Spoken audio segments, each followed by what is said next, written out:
वक्रतुण्डं महाकाय सूर्यकोटिसम्प्रभ निर्विघ्नं कुरु मे देव सर्वकार्येषु सर्वदा। मंगलम भगवान विष्णु मंगलम गरुड़ध्वज मंगलम पुंडरीकाक्ष मंगलाय तनो हरि। राम रामेति रामेति रमे रामे मनोरमे सहस्रनाम तत्तुल्यम राम नाम वरानने। देखिए पुरुषोत्तम मास का कथा चल रही है। एक अध्याय आप लोग को भेज रहे हैं, उसको सुनिए, दूसरों को भेजिए, दूसरों को सुनाइए, लाइक करिए, सब्सक्राइब करिए, भूल की भागी बनिए। देखिए कथा की कितनी बड़ी महत्व। ये कथा सुनने से करोड़ों करोड़ों पाप तत्काल नष्ट हो जाए। 84 लाख जोइन में आदमी क्या क्या करके आया है, क्या नहीं करके आया। कम से कम सत्संग कथा से तो हमारे आत्मा की शुद्धि होती है ना।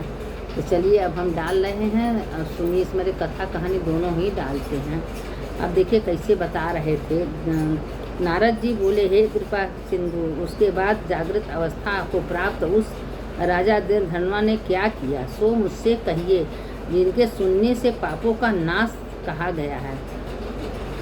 नारायण जी बोले, आपने पूर्व जन्म के चरित्र को सुनने से आश्चर्य। देखिए सब पुनर्जन्म के वृत्तांत बता रहे हैं कि पुनर्जन्म के कर्म में तुम वो जन्म में क्या थे, तुम कैसे कैसे धनवा हुए, कैसे तुम्हारा पुत्र मरा, कैसे तुम्हारा पुत्र जीवित हुआ और तुम्हारे जिंदगी में कभी पुत्र का सुख नहीं था।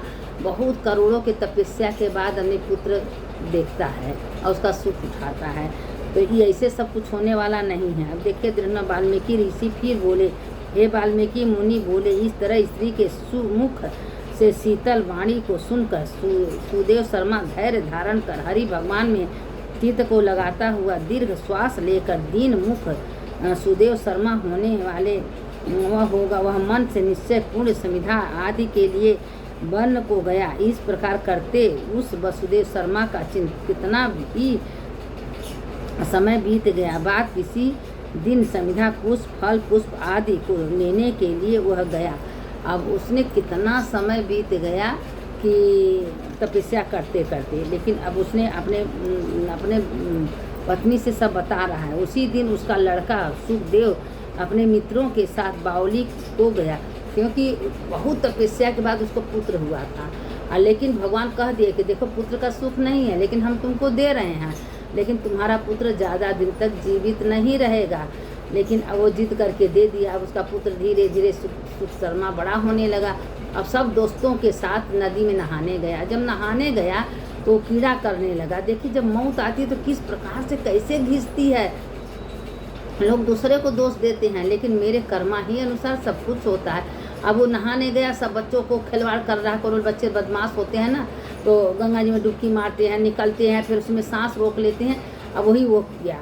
अब वो गंगा जी में नहाने गया, सब बच्चे साथ में गया, तो सब सोच रहे हैं कि सांस रोक के नीचे गया, ऊपर गया, सबको चिढ़ा रहा था। उनको क्या पता कि नीचे जो सांस रोकेगा तो उसका सांस ही रुक जाएगा। अब देखिए कैसे उस चित्र में बताते। उसी दिन उसका लड़का सुखदेव अपने मित्रों के साथ बावली को गया।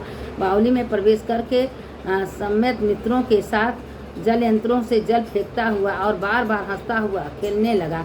गर्मी का दिन था। बार बार जल में खेलता हुआ हर्ष को प्राप्त हुआ। इस तरह प्रेम में मग्न होकर बालकों को खेल करता हुआ अर्थात जल में खड़ा हुआ वह सुखदेव बालक मित्र बालकों की पीड़ित होकर मित्र स्वर्ग के भागने की इच्छा करता हुआ वह भाग्य से प्रेरित होकर श्वास को रोककर अपने मित्रों के से छलने का इच्छा किया और सांस रोक लिया था। सब बच्चे सोच रहे हैं कि खिलवाड़ कर रहा है, किंतु उस जल में व्याकुल होकर उससे बाहर न निकला। इच्छा करता सहसा उस अथाह जल में वह बालक की मृत्यु हो गई। जल से नहीं निकला। उस बालक को देखते ही सब अस्मत बालक हो गए और चकित्र हो गए कि हाहाकार करने लगे, रोने लगे। दौड़े दौड़े उसके माँ बाप के पास गए और बहुत जोर से दौड़े और अत्यंत शोक से ग्रस्त होकर बालक उसकी माता पिता गौतमी से जाकर बोले। उन बालकों को अत्यंत अप्रिय वज्रपात के समान वचन को सुनकर पुत्र में प्रेम करने वाली गौतमी तुरंत पृथ्वी पर गिर पड़ी। उसी समय वन से सुदेव शर्मा आया। पुत्र का मरण सुनकर कटे वृक्ष के समान पृथ्वी पर गिर पड़ा। बाद में दोनों ब्राह्मण स्त्री पुरुष, वो ब्राह्मण थे, उठकर दोनों जब सुने तो दोनों उठकर सरोवर के किनारे पर गए। अपने बेटे के पास जाकर मृत पुत्र का आलिंगन करके उसके शरीर में गोद में लेकर रोने लगे। अपने गोद में स्थित मृत पुत्र को बार बार देखता हुआ रोता विलाप करता गदगद अक्षर से बोला, सुदेव शर्मा बोला, हे पुत्र, मेरे शोक को नाश करने वाला शीतल सुंदर और शुभ वचन को बोलो। हे वस्त, मेरे मन को प्रसन्न करो। वृद्ध माता पिता को छोड़कर तुम चाहने के योग्य नहीं हो। हे वस्त, वेदाध्ययन के लिए तुम्हारा श्रेष्ठ मित्र बुला रहा है और बड़े हर्ष से पढ़ाने के लिए बुला रहा है। हे बेटा, है उठ जाओ। इतना विलाप कर रहा है माँ, तब कहाँ से उठूँ? तुमको छोड़कर घर नहीं जाऊँगा। घर में मेरा क्या काम है? तुम्हारे बिना इस समय मेरा घर शून्य जंगल से समान हो गया है। तुमको फल मूल प्रिय हो तो मेरे सामने उठो, यदि नहीं उठेगे तो वन को भी नहीं जाऊँगा। हे बेटा, उठो। लेकिन अब बेटा कहाँ से उठा? वो गदगद से रो रहे हैं। किस कर्म के फल से मेरा पुत्र मर गया? हो ब्रह्मा, तुमने ऐसा करके कौन सा बड़ा फल प्राप्त किया है? निर्दयी वृद्ध दीन मेरे नेत्र को लेकर निर्धन का धन और दोनों स्त्री पुरुषों का सहसा इस पुत्र को हरण करते हुए लज्जा क्यों नहीं आई? सर्वस्व तुम दयालु हो नहीं हो, निर्दयी हो गए हो। तुम मेरे पुत्र को क्यों हरण कर लिए? अब इतना वो दुखी हो के इतना रो रहा है, विलाप कर रहा है कि उसके विलाप से उसके वन के पत्ता झड़ रहे हैं और शोक से युक्त हो गया। वर्षा के समय पृथ्वी धान्य पैदा करती है, पर्वत रत्नों से, समुद्र मुक्तामार मणि से तुम मेरे हृदय को ले लिए। हे पुत्र, उसको देखकर तुमको दया नहीं आई? मैं उसके माता पिता को तुमको दया नहीं? भगवान से कह रहे हैं कि तुम इतना निर्दयी कैसे हो गए हो? इसके वेदाध्ययन वाणी को सुनकर आज तुम्हारे वन में कौन है?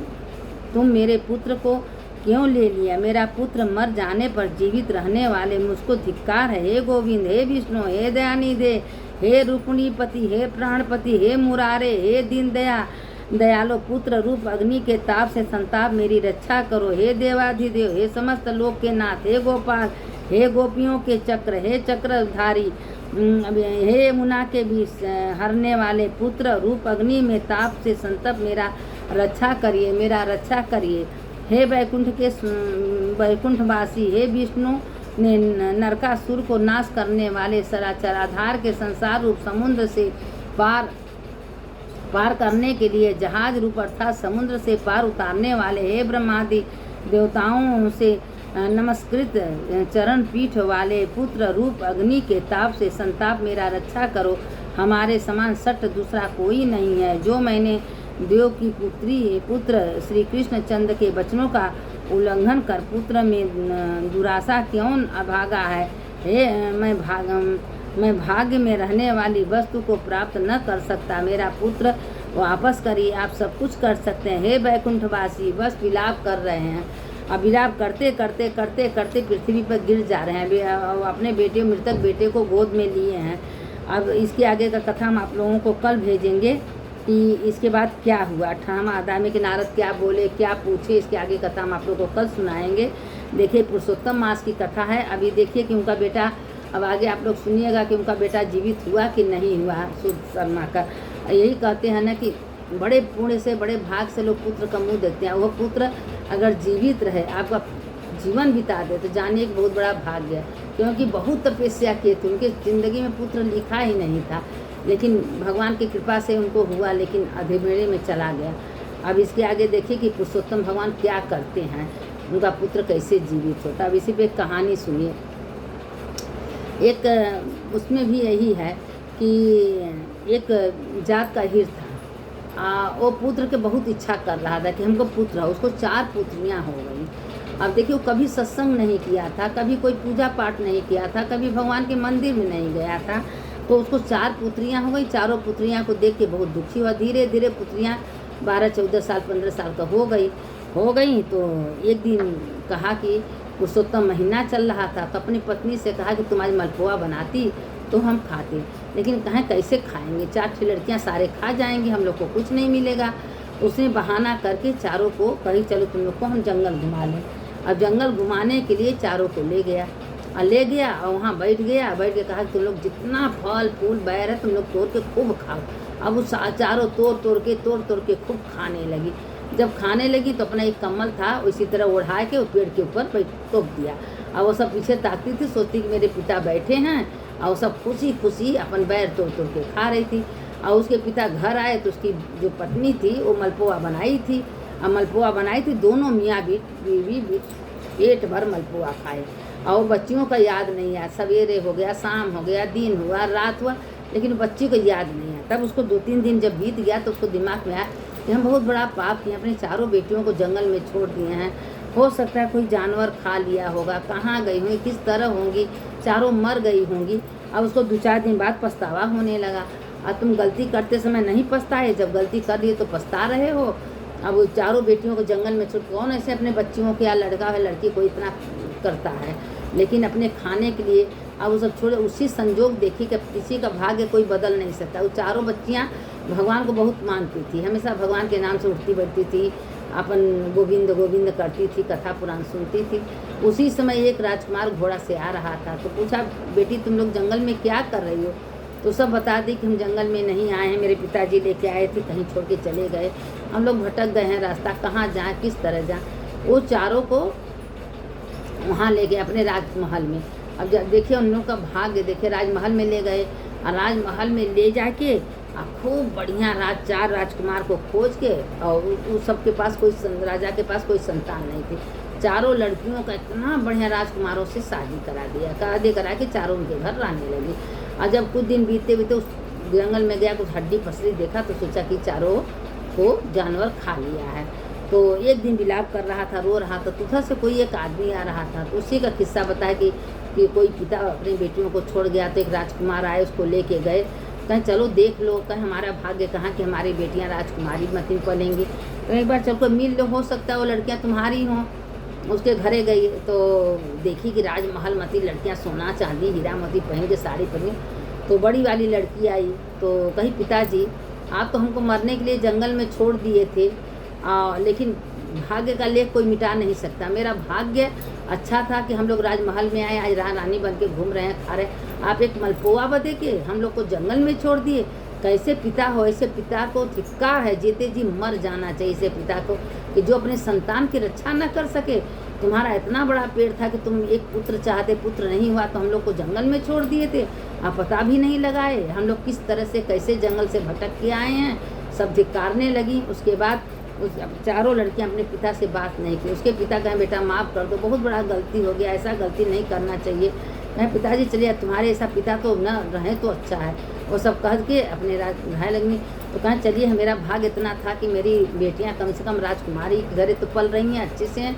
अपने घरे गए, अपने पत्नी से कहने लगा कि हमारी बेटियां हम तो छोड़ के आए थे, लेकिन भाग्य का लिखा कोई मिट नहीं सकता। हमारी लड़कियों को तो राजयोग लिखा था।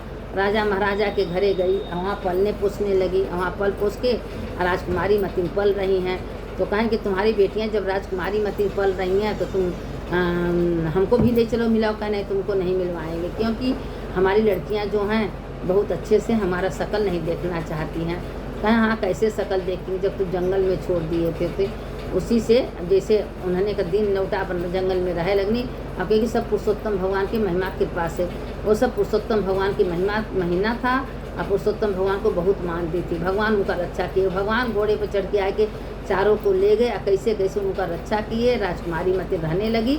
जैसे उस चारों लड़कियों का भगवान ने दिन वापस किए, उसे सबका किए। जैसे उसे माँ बताए, माँ बाप वो बेटियों के दिए, उसे किसी को ना दे। भगवान सबको अच्छा करे। सुनने वाले की जय, सुनाने वाले की जय। जो इस कथा को सुनता है सुनाता है, दोनों का जय होता है। जो पुरुषोत्तम महीना में एक घड़ी आधे में पुण्य, जो एक घड़ी भी कथा सुनता है उसका हमेशा कल्याण ही होता है। अब इसके आगे की कथा कल हम आप लोग को सुनाएंगे। अच्युतम केशवम राम नारायणम कृष्ण दामोदरम वासुदेवम हरि श्रीधरम माधवम गोपिका वल्लभम जानकी नायकम रामचंद्रम भजेयम। मंगलम भगवान विष्णु मंगलम गरुड़ध्वज मंगलम पुंडरीकाक्ष मंगलाय तनो हरि। हर हर महादेव शंभो काशी विश्वनाथ गंगे माता पार्वती संगे। सुनने वाले की जय हो, सुनाने वाले जो इस कथा सुनता है उसका भी जय होता है, जो सुनाता है उसका भी जय होता है।